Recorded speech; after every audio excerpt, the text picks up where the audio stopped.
Ketika sudah sesuatu diberikan kepada yang bukan ahlinya, kepada yang bukan porsinya, maka tinggal tunggu saat kehancuran. Tidak sedikit ketimpangan dalam keluarga. Seorang suami dikuasai oleh istrinya. Suaminya tidak berkutik lagi, tidak berkutik lagi bahasanya. Sana pukul di masjid, sahur di masjid, tidak usah sini. Lanjut tidak boleh. Ini dikuasai oleh istri. Maka suaminya tidak mulai-mulai dari masjid, itikaf terus sambil berdoa, ya Allah, alangkan eman bini aku, ya Allah. Ya. Ini profesionalitas daripada seorang suami. Begitu sebaliknya dia bertanya, maka kehancuran yang ada. Ini contoh, ya, kehancuran yang ada. Tinggal tunggu, ya, tinggal sabar suaminya atau sebaliknya.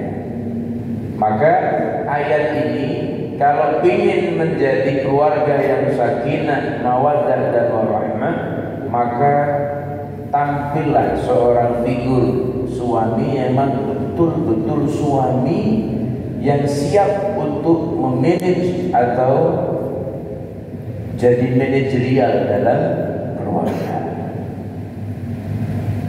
Begitu juga istri harus siap untuk dipimpin. Tapi kalau istri sudah mulai ikut memimpin juga dengan suami, ya itulah, dan cara kau, basi kau. Artinya apa? Rasa hormat daripada seorang istri kepada suami sudah mulai tidak diindahkan. Makanya kafaah, ya, kufuah, jadi sepadan daripada suami dan istri ini dibutuhkan. Contoh, suaminya pegawai negeri, suaminya tukang grab, suaminya gawinya grab, istrinya pegawai negeri. Ini kalau ketemu dengan istri yang pegawai negeri yang tidak solehah, jarang kuliah subuh kayak gini, waduh dikilani, kau lamang baik, penghasilan tidak sesuai dengan lamang. Apa yang terjadi seperti itu? Itu lah. Nge-grab tidak boleh-boleh, pukul di masjid, sahur di masjid. Tak ada lagi lokak pintu masuk rumah. Ada sana.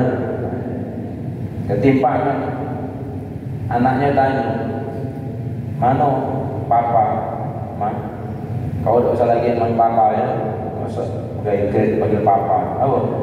Pak D. Pegawai grade dipanggil papa barang. Pak D, Pak Wo. Jadi sudah rendah ya. Ini derajat daripada laki-laki. Ini kalau ketemu dengan istri yang tidak soleha, apalagi jarang kuliah subuh kayak gini.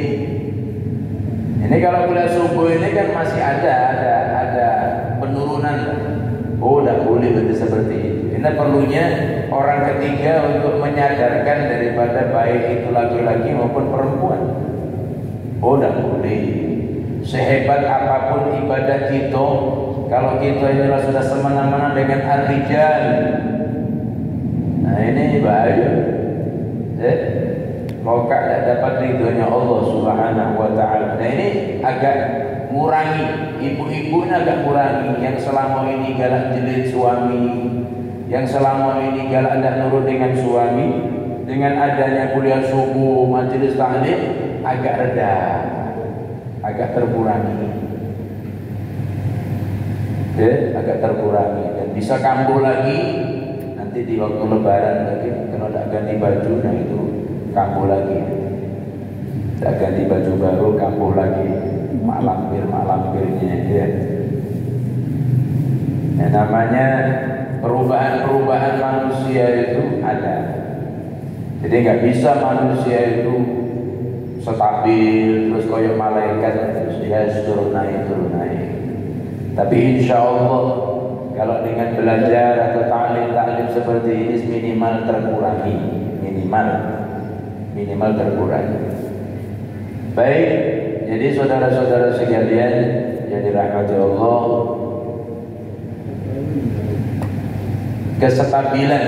kesestabilan dalam keluarga itu dibutuhkan karena itu pengaruh. Kadang-kala ada orang bertanya, Ustaz, bagaimana caranya supaya sholat bisa khusyuk? Wudunya bagaimana? Oh, sudah bagus.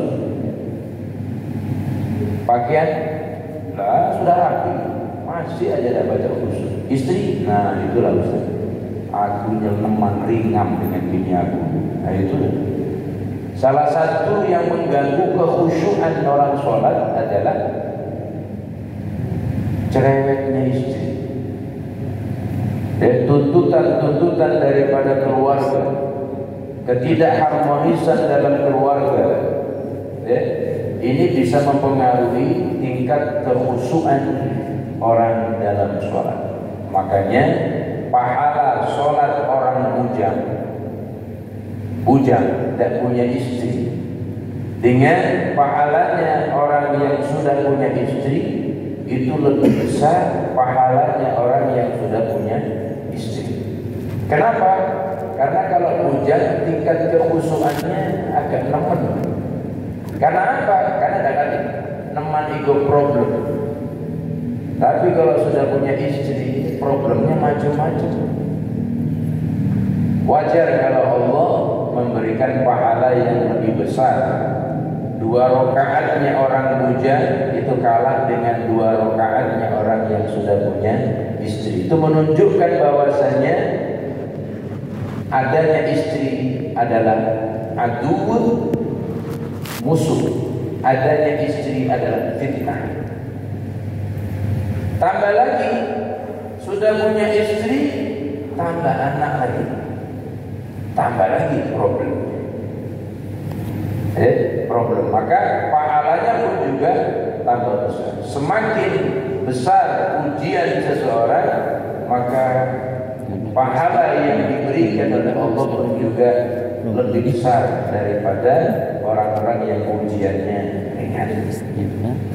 Makanya imam itu dianjurkan yang sudah punya istri.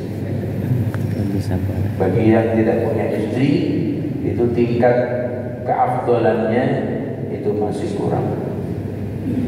Terus bagaimana kalau umpamanya ada imam sudah umur 50 belum punya istri umpamanya? Nah, itu dipending, diganti dengan yang sudah punya istri. Ada lagi dia ini sudah umur 50, istrinya tidak kati tapi sudah pernah nikah. Nah, jadilah artinya dia sudah pernah menikah. Problem dalam kehidupan. Baik, itu tingkatan-tingkatan orang untuk menjadi keafdolan menjadi imam. Salah satunya imam dalam keluarga. Baik, jadi kesimpulannya adalah menjadi seorang suami dan menjadi seorang istri jangan dibolak-balik. Jangan istri menjadi suami, jangan suami menjadi istri. Pimpinan dengan bawahan.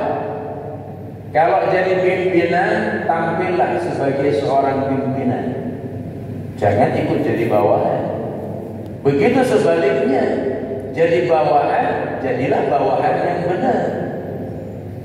Jangan bawahan jadi pimpinan, itu rusak. Runyah. Artinya apa? Porsi-porsinya sudah serabut. Menjadi imam, jadilah imam yang baik. Menjadi makmum, jadilah makmum yang baik. Kalau sudah imamnya ada di seperti ini, ya, imam. Saya mungkin pernah saya sampaikan di sini. Sholat subuh, sholat subuh. Sudah rakaat kedua, sudah sami Allahu liman hamidah. Lamun enggak sujud.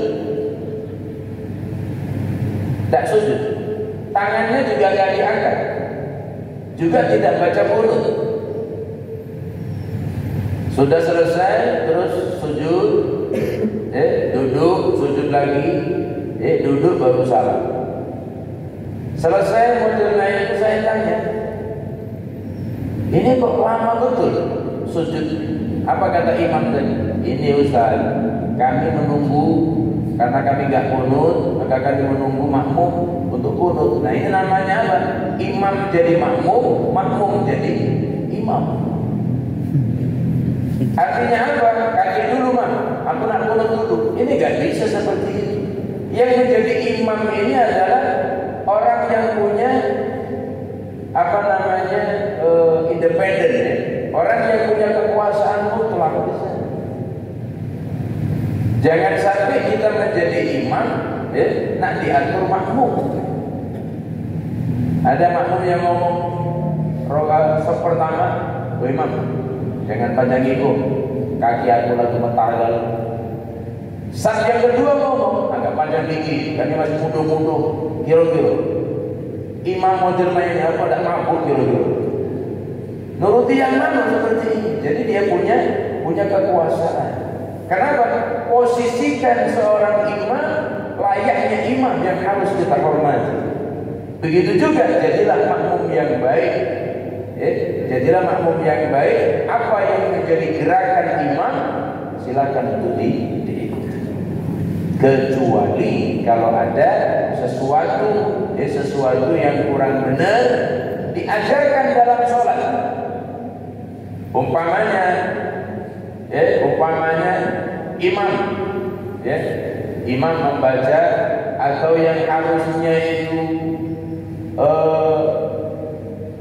duduk di antara dua sujud, tahiyat, tahu-tahu imamnya tegak, maka makmum mengingatkan tapi dengan kalimat yang bagus, yaitu tasbih.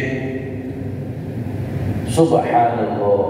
Itu pun orang mengingatkan kalimat subhanallah tidak boleh ada niat menyalahkan imam. Kalau makmum sudah berani menyalahkan imam, batal makmumnya. Maka intonasi subhanallah itu bukan seperti mengingatkan. Subhanallah, bukan. Cukup dengan subhanallah, bertasbih. Makanya dibutuhkan imam itu jangan sampai punya penyakit pekak. Nah kalau ada imam pekak itu repot. Subhanallah tetap. Subhanallah tetap. Jadi kalau imam pekak, tarik sarungnya, duduk dulu. Makanya kalau imam pekak ya boleh jadi imam. Jadi apa? Harus respon. Kenapa ini kok jamaah saya kok baca subhanallah ada apa? Oh berarti ada yang hilaf saja itu seperti itu. Kalau imam merasa disalahkan itu boleh, tapi makmum merasa membenarkan atau menyalahkan imam tidak boleh. Ini contoh ibu-ibu. Betapa Allah mengajarkan cara menghormati imam. Ketika ada kekhilafan daripada suami, apa kata istrinya? Pak, Cano, ada yang salah ini Pak. Nah itu kan santun. Kalau yang salah, kau sudah berapa minggu tidak ngajak aku begini? Nah itu. Ada kalimat yang santun, bukan kalimat-kalimat yang kasar, raju-raju, dia aja ngomong tidak galak, tanya oleh saya, aduh aku cak bengak kau, cak tahu panang aku. Ini kalimat yang tidak bagus. Jadi ini falsafah. Kalau kita rajin berjamaah, harusnya kita ini sudah bisa memahami bagaimana menjadi seorang suami yang baik, bagaimana menjadi seorang istri yang baik, bagaimana menjadi imam yang baik, dan bagaimana menjadi makmum yang baik. Yakin aja. Kalau posisi istri jadi suami, posisi suami jadi istri, runyam kehidupan. Atasan jadi bawahan, bawahan jadi atasan, imam jadi makmum, makmum jadi imam, rusak, runyam akhirnya. Ini ar-rijalu qawwamuna 'alan nisa. Tak baca tidak. Orang protes, loh kita ini kan sama-sama manusia. Bayangkan, kalau kamu boleh menikah lagi, kenapa saya tidak boleh? Seorang suami boleh menikah lebih dari satu. Apa kata istrinya? Loh kita ini sama-sama punya rasa. Kan ada lagunya, perasaan insan. Hafal sering kumpul itu aja. Perasaan insan sama, itu kan, ingin dicinta dan dipuja. Apa lu? Ibu-ibu kalau mantan tujuan ibu-ibu. Ya. Artinya apa? Kalau kamu boleh mencintai perempuan lain, saya pun juga harus boleh mencintai laki-laki lain. Tidak boleh itu. Apa? Al-Quran sudah mengatakan, fankihu ma qaba lakum minan nisa matna wa thulatha wa ruba'. Ayatnya sudah jelas. Wahai kaum laki-laki, nikailah atas unsur cinta. Jikalau engkau melihat perempuan dan itu menggetarkan hatimu, segera kau pinang. Oh, banyak sekali yang menggetarkan hati kita ya. Kadang kita jenguk bini kita bukan bergetar lagi, kita meluat jenguknya. Apalagi lagi sahur agak masak, budak, fusul model. Tapi kalau jenguk ibu-ibu yang itikaf punya agak bergetar sedikit. Ya Allah ya. Matna wa thulatha ruba', luru. Kalau masih mampu 3. Kalau masih mampu lagi, wah. Boleh Bu ya? Bu. Ini bahasanya yang tak lemah. Boleh, ajulah. Ajulah. Dah kau pakai pintu. Ini belum sudah yang sudah ngomong. Itu yang seperti itu biasanya. Saya pegang parang. Boleh, ajulah. Boleh. Ini ayat mengatakan, jadi kalau yang namanya laki-laki boleh menikah. Tiga, 4. Itu boleh. Apa kata istrinya? Kalau kau boleh 2, aku main itu juga. Kau yang gawe ngojek bela patiko, aku PNS, tak limo ikut pacarku loh. Apa yang terjadi? Ternyata ini Bapak Ibu ada namanya nikah musayyad. Ini di daerah Mesir. Di daerah Mesir ini banyak perempuan-perempuan miliarder.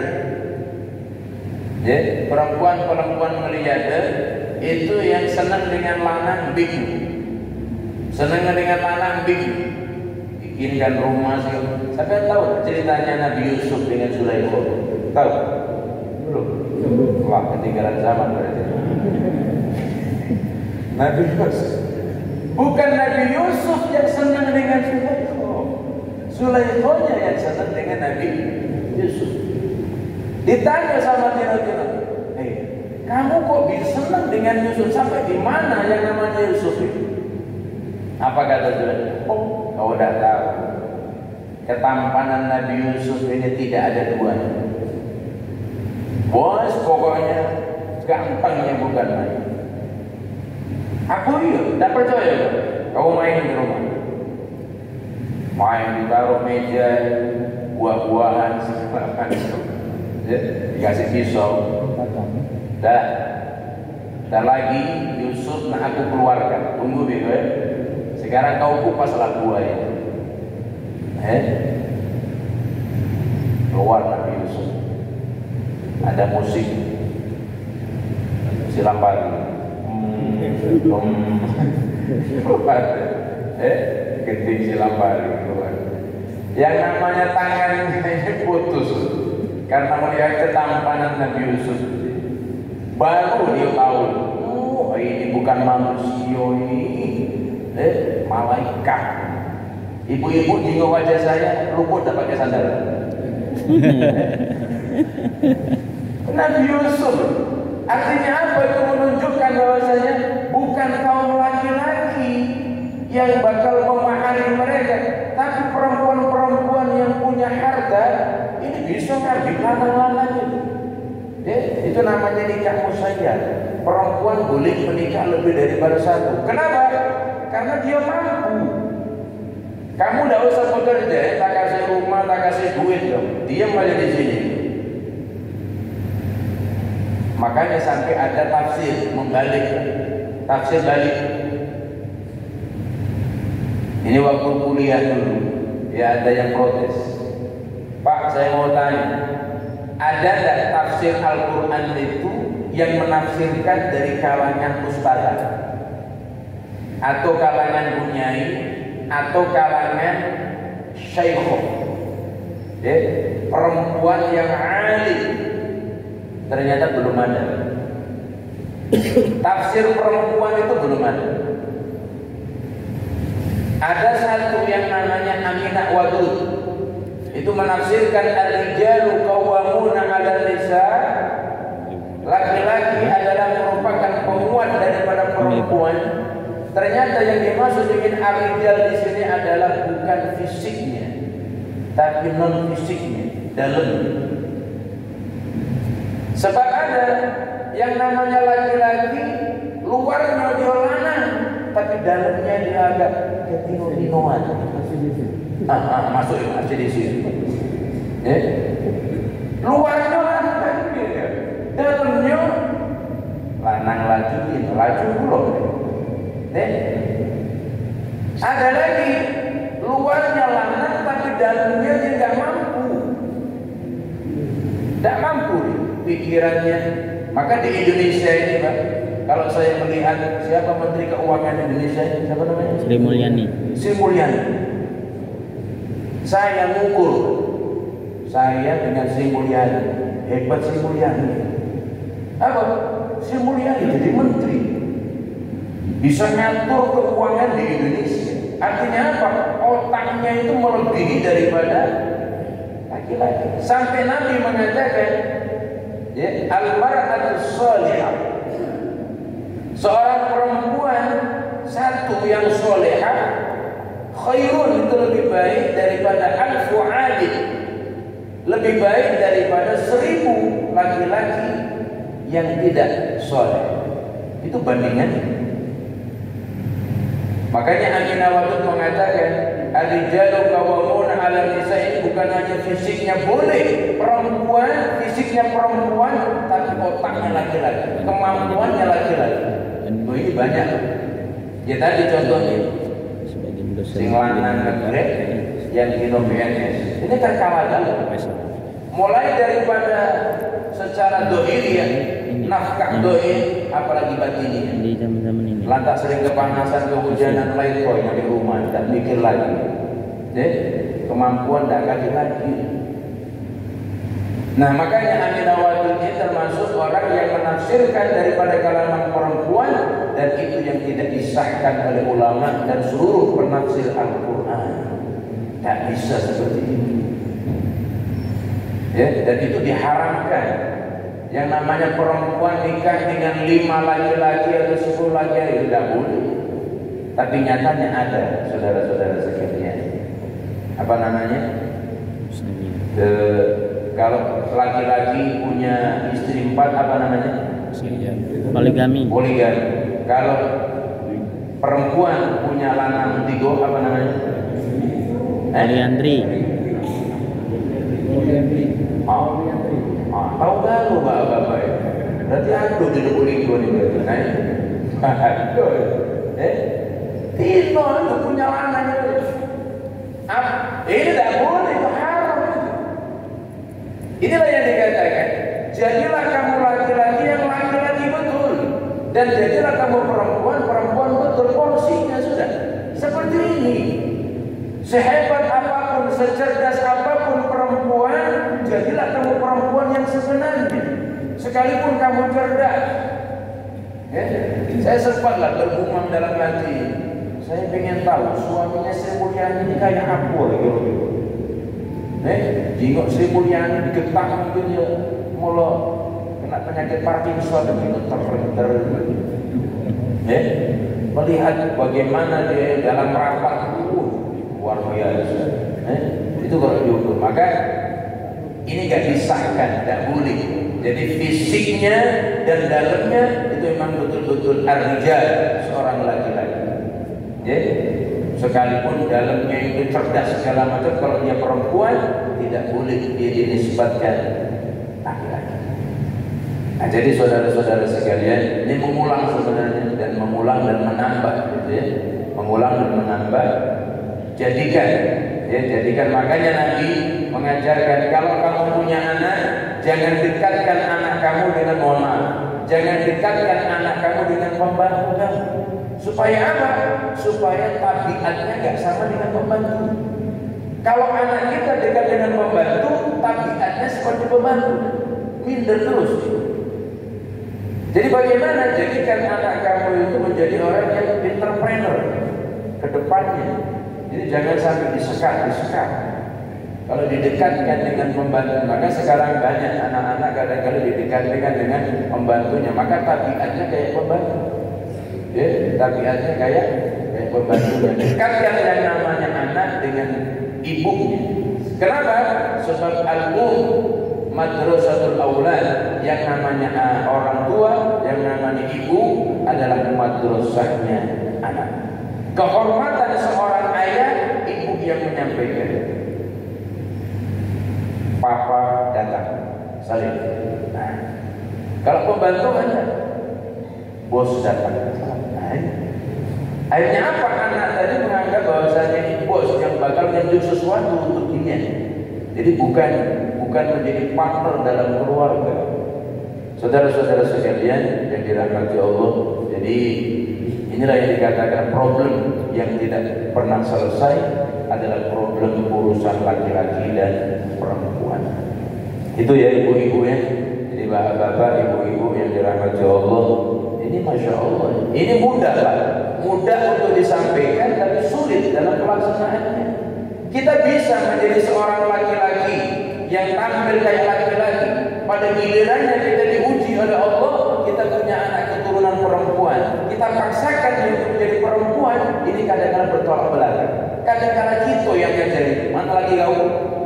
Tak kata kamu pagi buyan. Ternyata kita yang mengajari suami daripada anak kita dulu yang mengatakan suami kau ini buyan. Sebenarnya tidak boleh. Kenapa? Karena kita sendiri yang melemahkan kelaki-lakian suami daripada anak kita. Nah, jadi bagaimana kalau sudah demikian, maka ya tadi kita berusaha untuk menempatkan sesuatu pada tempatnya. Jadikan dia seorang laki-laki yang harus kita hormati, jadikan dia seorang perempuan yang harus kita ayomi, dan itu harus mau seperti itu. Jadi kalau ingin jadi keluarga yang sakinah, mawaddah, dan warahmah. Ada orang bertanya, boleh tak Ustaz, suami aku kan tak pegawai lagi, pensiun, nah sementara aku ini masih, nah mana yang model seperti itu? Yo, tak apa. Kalau dalam hadis dikatakan kalau seorang suami memberikan nafkah wajib kepada istri, tapi kalau istri memberikan nafkah dengan suami, itu namanya sedekah. Dua pahala. Dia tidak punya kewajiban untuk menunjuk daripada suami. Tapi karena suami sudah tidak bisa lagi pegawai, maka istri yang bekerja maka boleh untuk memberikan. Tadi itulah dulunya waktu pegawai rokok Sampurna, sudah pensiun berubah figur. Jadilah Pak, asal keluar asap ya Pak. Tidak usah banyak tuntutan. Sudah begawi ya, hanya sempurna, kaki dulu, keranjang, biasanya kalau suami sudah pensiun itu, waduh, harga dirinya ngedul. Itulah bawaannya nak marah, tapi tidak cak. Itu kan, ya nasib. Itu Jadi ibu-ibu, andaikan nanti ibu-ibu punya suami sudah pensiun, tetap ya hormati suami. Jangan sampai gitu sepelekan ya. Sepelekan, sebab salah satu yang membuat panjang umur suami adalah support daripada istri. Saya agak punya sugesti, kenapa banyak suami sekarang ini mati dulu. Sentak.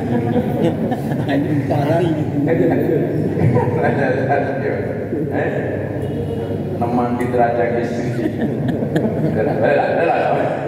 KDRT. Nak makan dijilid-jilid. Jangan banyak anak kau belum makan. Sudah pensiun, nak makan banyak segala macam lah. Banyak hendak dan sebagainya. Baik, Bapak Ibu yang dirahmati Allah. Ini malam 27 ya, 27 ya. Mudah-mudahan kita galau-galau mendapat Lailatul Qadar. Amin. Salah satu ciri orang mendapat Lailatul Qadar setelah Ramadan, tambah istri. Amin.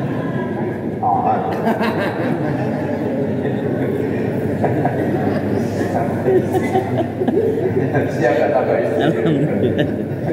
Kalau dia ngomong siapa dia? Terbukti. Betul-betul sudah nyandar model lain. Baik, Bapak Ibu-ibu yang dirahmati Allah. Sihir Qadar itu bahagia, bahagia. Kalau saya meyakini ini Canyol Qadar. Canyol.